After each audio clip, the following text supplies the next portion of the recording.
ஓம் சரவண பவ. நம்ம சேனலில் போன தடவை போட்ட வீடியோவுக்கு முருகன் பக்தர்கள் நிறைய பேர் சில கேள்விகளை கேட்டிருந்தீங்க. அதுக்கு பதில் சொல்லத்தான் இந்த வீடியோ. இந்த விஷயங்களை தெரிஞ்சுக்கிட்டிங்கன்னா உங்கள் வழிபாட்டில் ஒரு பெரிய மாற்றம் நிச்சயமாக வரும். முதல் கேள்வி, கந்த சஷ்டி கவசம் நாங்கள் தினமும் படிக்கணுமா அப்படின்னு கேட்டிருந்தீங்க. கவசம் அப்படிங்கிறது நம்மளை பாதுகாக்கிற ஒரு அரண்.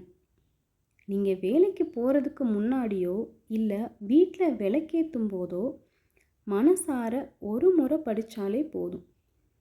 முழுசாக படிக்க நேரம் இல்லைன்னா காக்க காக்க கனகவேல் காக்க, நோக்க நோக்க நொடியில் நோக்க, இந்த வரிகளை மட்டும் 11 முறை சொல்லுங்கள்.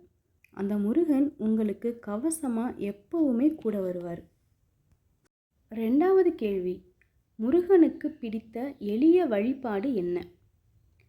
முருகன் அன்புக்கு உருகிறவருங்க. பெரிய அபிஷேகம் செய்ய முடியலைனாலும் ஒரு செவ்வரளி பூ இல்லைன்னா ஒரு பிடி கல்கண்டு வச்சு முருகான்னு கூப்பிட்டா போதும்.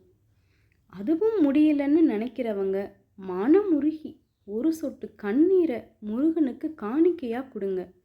அடுத்த நிமிஷம் உங்கள் முன்னாடி ஓடி வந்து நிற்பார். இது சத்தியமான உண்மை.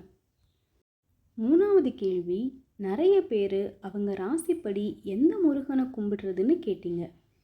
பொதுவாக முருகனை எங்கே இருந்தாலும் கும்பிடலாம், எந்த வடிவில் இருந்தாலும் கும்பிடலாம். ஆனால் குறிப்பாக கடன் சுமையில் இருக்கிறவங்க, செவ்வாய் தோஷத்தில் இருக்கிறவங்க மற்றும் தீராத வியாதியில் இருக்கிறவங்க வைத்தீஸ்வரன் கோயில் முத்துக்குமார சுவாமியை மனதார நினச்சி கும்பிடுங்க. எல்லா தடைகளும் தன்னால் பனி போல விலகிரும். இந்த தகவல் உங்களுக்கு பயனுள்ளதாக இருந்திருக்கும்னு நம்புகிறேன். வேறு ஏதாச்சும் கேள்விகள் இருந்தாலும் கீழே காமெண்ட்டில் சொல்லுங்கள்.